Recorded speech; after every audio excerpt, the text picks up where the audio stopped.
Hello friends, my name is Kajal और आप सभी का स्वागत है मेरे चैनल पर। और आज के इस वीडियो में हम डिस्कस करने वाले हैं यूपीटीएलएड सेकंड सेमेस्टर सब्जेक्ट मैथ।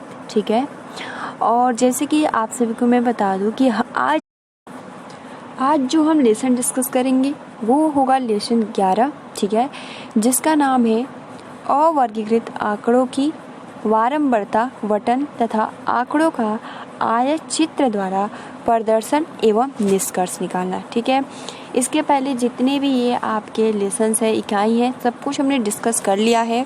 ठीक है, और गाइज मैं आप सभी को बता दूं कि जैसे ही आपका चैप्टर पूरा ख़त्म हो जाएगा, इकाई 13 तक है, तो अब बिल्कुल शुरुआत से जितने भी अभ्यास प्रश्न है वो बिल्कुल शुरुआत से डिस्कस करेंगे। ठीक है फ्रेंड, तो चलिए फ्रेंड शुरू करते हैं। ठीक है, तो ये आपका इकाई 11th है। ठीक है, अब देखिए अवर्गीकृत आंकड़ों की वारंवारता बटन तथा आंकड़ों का आयत चित्र द्वारा प्रदर्शन एवं निष्कर्ष निकालना। इस चैप्टर को बहुत ही अच्छे से पार्ट वाइज डिस्कस करेंगे। ठीक है, आज की इस वीडियो में पूरी जानकारी लेंगे कि ये है क्या और क्या नहीं है। ठीक है, तो सबसे पहले तो जो हमें इस अध्ययन से जानकारी होगी, फर्स्ट ये जानकारी होगी कि अवर्गीकृत तथा वर्गीकरण आंकड़ों का बोध होगा, वारंवारता का ज्ञान होगा, थर्ड आंकड़ों का आयत चित्र द्वारा प्रदर्शन का बोध तथा आयत चित्र से निष्कर्ष निकालने का ज्ञान होगा। ठीक है, ये तीन हमारा उद्देश्य है, अवर्गीकृत तथा वर्गीकरण आंकड़ों का बोध, वारंवारता का ज्ञान और आंकड़ों का आयत चित्र द्वारा प्रदर्शन का बोध तथा आयत चित्र से निष्कर्ष निकालने का ज्ञान। ठीक है, अब देखिए जैसे कि यहाँ कह रहा है कि प्रशिक्षुओं को प्रतिदिन विभिन्न प्रकार की सूचनाएं जैसे कि समाचार पत्रों, पत्रिकाओं, टेलीविज़न आदि के द्वारा मिलते हैं।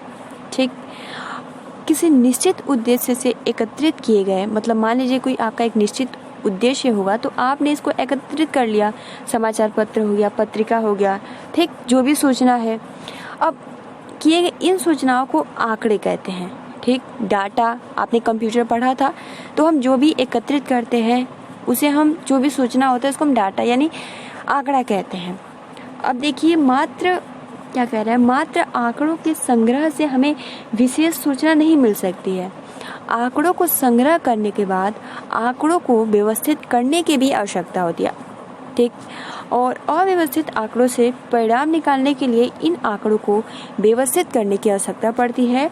और इन आंकड़ों को दो प्रकार से व्यवस्थित किया जा सकता है, एक तो आरोही क्रम और दूसरा अवरोही क्रम। यानी आरोही में आप सभी को पता है कि छोटे जैसे 1 2 3 4 ये सभी क्या है, आरोही क्रम। अवरोही क्रम मान लीजिए 4 3 2 1, ये आपका अवरोही, यानी बड़े आंकड़ों से छोटे आंकड़ों की ओर जाना और छोटे आंकड़ों से बड़े आंकड़ों की ओर जाना। क्लियर। अब देखिए एक उदाहरण है, बहुत ही बेसिक से ये नॉलेज है। ठीक है, तो देखिए इसको थोड़ा जूम कर देते हैं। आपके सामने एक क्वेश्चन है। ठीक है, आपके सामने एक क्वेश्चन है कि निम्न आंकड़ों को आरोही और अवरोही क्रम में प्रशिक्षुओं से व्यवस्थित कराया जाए। आपके सामने इतने सारे ऑप्शन हैं। ठीक है, जैसे कि इसमें आपको 36, 35, 30, 48, 42, 25, 10, 15, 52, 40, 65, 6, 8, 20। अब क्या कह रहा है कि आरोही और अवरोही क्रम में व्यवस्थित करना है। आरोही मतलब क्या, तो अब आप यहाँ देखेंगे सबसे छोटा क्या है, तो सबसे छोटा जो है वो है आपका 6। ठीक, फिर है 8, ये इस पे टिक कर देते हैं आरोही पे। ठीक है, 6, 8, और उसके बाद आपका हो जाएगा यहाँ पे 10। ठीक, फिर 15 हो जाएगा, फिर आपका और देखते हैं कौन सा, तो देखिए 25 हो जाएगा। 25 के बाद आपका देखिए यहाँ पे 20 भी रहेगा। ठीक है, एक छूट रहा था, तो पहले 28, फिर 25, फिर 30, फिर आप यहाँ पे 35 आ जाएगा, फिर 36। ठीक है, फिर आपका 40। ठीक, 40, उसके बाद आपका 42। ठीक है, 48, और उसके बाद आपका 52। और एक जो है वो है 65। तो ये आप देख सकते हो, ये क्या है, आरोही क्रम। पहले 6, फिर 8, फिर 10, फिर 15, फिर 20, फिर 25। आप यहाँ देख सकते हो, यहाँ लगाया भी है। ठीक है, तो इस तरीके से आपके एग्जाम में भी प्रश्न पूछ लिए जाएंगे। मतलब पूछता नहीं है, लेकिन हो सकता है कि इस तरीके से पूछा जाए। लेकिन आपको अगर ये नॉलेज रहेगा तभी तो आप क्लास में भी पढ़ाओगे बारंबारता के बाद। ठीक है, बारंबारता कैसे, किस तरीके से इसको ज्ञात किया जाता है, आरोही अवरोही क्रम क्या होता है। ठीक है, अवरोही क्रम में सबसे बड़ा मतलब घटते क्रम में, और जो आरोही क्रम होता है वो बढ़ते क्रम में होता है। सिंपल। अब देखिए, जैसे कि आप यहाँ देख सकते हो, श्यामपट्ट पर निम्नांकित सारणी बनाया। अब इस तरीके से आप देख सकते हो कि क्रम संख्या 1, 2, 3, 4। ठीक, पसंदीदा फल का नाम आम, सेब, केला, संतरा, खींची गई लकीरें और लकीरों की संख्या। अब देखिए, यहाँ जो खींची गई लकीरें हैं वो 16, सेब कितना है तो 6, केला कितना है 9, संतरा कितना है 8। ठीक, ये क्यों बनाया गया है, अब देखिए नीचे बताएगा कि उपरोक्त सारणी में खींची गई लकीरें उक्त फल को पसंद करने वाले लोगों की संख्या की दर्शाती है। कि सारणी से स्पष्ट है कि हम आम को 16, सेब को 6, केला को 9 तथा संतरे को 8 लोगों द्वारा पसंद किया गया है। अतः हम कह सकते हैं कि आम की जो बारंबारता है वो 16 है, और सेब की 6, और केला की 9 तथा संतरे की जो बारंबारता है वो 8 है। तो सबसे ज़्यादा, अब ये व्यवस्थित ढंग से है। अगर ये मान लीजिए अगर ऐसे ही रहेगा तो फिर थोड़ी दिक्कत होगी कि आम को कितने लोगों ने पसंद किया। लेकिन आप जब चार्ट के थ्रू बन जाएगा तो आप बता सकते हो आम को 16 या 17, मतलब अधिक जरूरी थोड़ी ना यही डिजिट रहेगा। सेब हो गया, केला हो गया, संतरा हो गया। तो इस तरीके से आप चित्र के माध्यम से प्रदर्शित कर देंगे तो बहुत ही आसानी के साथ आप डाटा या आंकड़ा को बता सकते हो कि कितने लोगों को आम पसंद है, कितने लोगों को सेब पसंद है, कितने लोगों को केला पसंद है और कितने लोगों को संतरा पसंद है। क्लियर। अब देखिए, उपरोक्त सारणी को अवर्गीकृत आंकड़ों का बारंबारता सारणी कहते हैं। ठीक है, अभी नीचे, अभी आप सोच रहे हो कि ये जैसे कि आपने डिस्कस भी किया इस तरीके से होता है, अभी नीचे आएगा। ठीक है, तो इसको हम क्या बोलते हैं, ये जो आपका सारणी बना है इसको हम अवर्गीकृत आंकड़ों की बारंबारता सारणी कहते हैं। क्लियर। अतः ये देखिए सबसे महत्वपूर्ण है, आप याद कर लीजिएगा कि अतः स्पष्ट है कि बारंबारता वह संख्या है जिससे यह पता चलता है कि आंकड़ों में कोई संख्या कितनी बार दोहराई गई है। ठीक, तो बहुत ही इम्पोर्टेंट है। बारंबारता सारणी किसे कहते हैं, तो आप यहाँ लिख सकते हो कि बारंबारता वह संख्या है जिससे यह पता चलता है कि आंकड़ों में कोई संख्या कितनी बार आई है। क्लियर। अब देखिए, अगला जो आपका पॉइंट है वो है टैली चिन्ह। टैली चिन्ह क्या होता है, इसके बारे में थोड़ा जानकारी लेते हैं। तो उपरोक्त सारणी में खींची गई लकीरों की संख्या अधिक होने पर इनको बनाना व गिनना सरल नहीं होता है। अब जैसे कि मान लीजिए यही आपका खींचा है, तो ये तो आपने काउंट करके बताया ना, 1 2 3 4 5, मतलब थोड़ी दिक्कत आती है, प्रॉब्लम आती है। ठीक, तो यही कह रहा है टैली चिन्ह। तो टैली चिन्ह का भी अधिक होने पर इनको बनाना व गिनना सरल नहीं होता है। इस कठिनाई को दूर करने के लिए इन्हें 5-5 समूहों में रखते हैं। ठीक, ऐसे एक समूह में 4 खड़ी लकीरें को एक तिरछी लकीर इन चारों लकीरों को काटते हुए खींचते हैं। लकीरों की संख्या 4 से अधिक होने पर 5 संख्या के लिए चिन्ह का, यानी जो आपका 1 2 3 4, तो इस तरीके से खींच देते हैं, तो प्रयोग करते हैं। इसे टैली चिन्ह कहते हैं। अवर्गीकृत आंकड़ों की बारंबारता सारणी। अब देखिए आपके सामने क्वेश्चन है।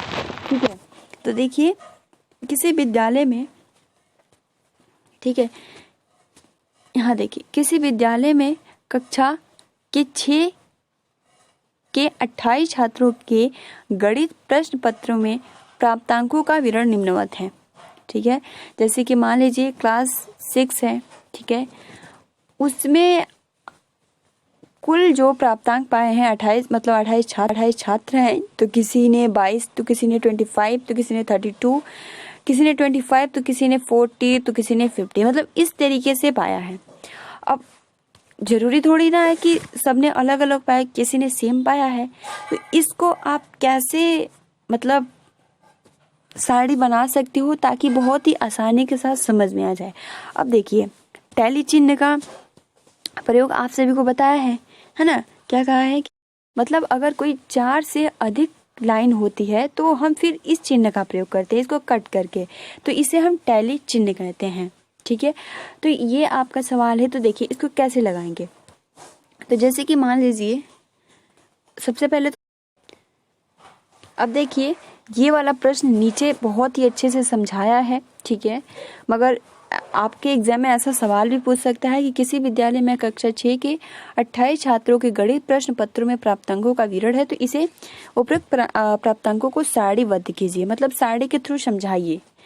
ठीक, तो इसको सॉल्व करने के लिए आपको क्या करना है, सबसे पहले तो अब देखिए एग्जाम में आपको जितने भी फीट होते हैं ये सब कुछ आपको ले जाना होगा। ठीक है, तो देखिए इसको थोड़ा शॉर्ट करते हैं ताकि आपका क्वेश्चन भी दिखे।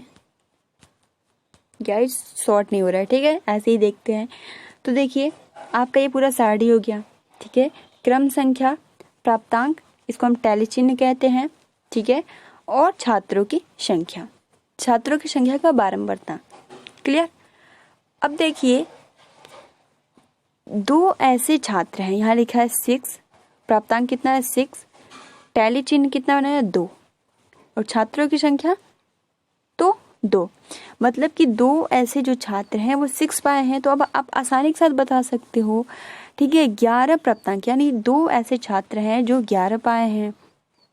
ठीक है, फिर 14 नंबर किसने पाए, तो 4 ऐसे हैं जो आपके यहाँ पे 14 नंबर पाए हैं।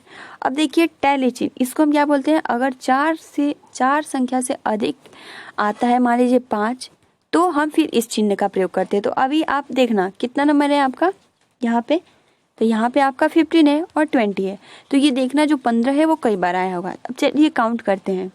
तो देखिए 1 मिनट, जैसे कि मान लीजिए हमें 15 और 22, तो 22 एक यहाँ हो गया। ठीक है, 1, और उसके बाद आपका यहाँ पे 2, 3, ठीक है, अभी 22 ढूंढ रहे हैं, 3, 4 और 5। तो आप देख सकते हो 5 बार अगर आए तो ये चिन्ह का प्रयोग करते हैं। तो 22 5 बार आया है। अब देखिए 15 यहाँ पे आपका 1, 2, 3, ठीक है, 4, 5, तो जो आपका 15 भी है वो भी 5 बार आया है। तो इसलिए हम जो टैली चिन्ह का प्रयोग करते हैं वो इस टैली चिन्ह का प्रयोग करते हैं। ये बहुत ही महत्वपूर्ण है। ठीक है, इसका क्या मतलब होता है इस तरीके से, तो अगर 4 से अधिक आती है तो हम इस चिन्ह का प्रयोग यानी टैली चिन्ह का प्रयोग करते हैं। क्लियर। तो इसको आप 5 कह सकते हो। अब देखिए 6, यानी 3 ऐसे छात्र हैं जो 25 नंबर पाए हैं, 1 ऐसे छात्र हैं जो 30 नंबर पाए हैं, 1 ऐसा छात्र है जो 32 नंबर पाया है। ठीक है, और 2 ऐसे छात्र हैं जो 33 पाए हैं, और 3 ऐसे छात्र हैं जो 42। अब आप इसको काउंट कर लीजिए तो पूरा कितने छात्र हो जाएंगे, 28। अब आप बहुत ही आसानी के साथ, अभी आप देख सकते थे क्वेश्चन में बहुत ही मतलब दिक्कत आती, लेकिन अगर आपका सारणी बन जाएगा तो आप आसानी से बता सकते हो। ठीक है, तो इस प्रकार ऊपर दी गई सारणी को अवर्गीकृत आंकड़ों की बारंबारता बटन सारणी अथवा बारंबारता सारणी कहते हैं। ठीक है, तो गाइस आज के लिए इतना ही। ठीक है, आज हमने बहुत ही बेसिक जाना।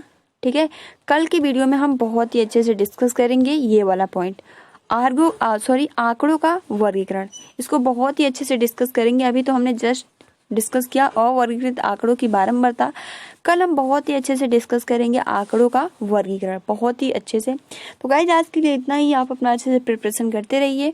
ठीक है, तब तक के लिए thanks for watching, take care and best of luck. और अगर आपने प्रीवियस वीडियोस नहीं देखा है तो उसका लिंक, प्लेलिस्ट का लिंक आपको कमेंट्स बॉक्स में मिल जाएगा, आप वहां से जाकर देख सकते हो। तो गाइस आज के लिए इतना ही, मिलते हैं अगले वीडियो में, तब तक के लिए thanks for watching, take care and best of luck.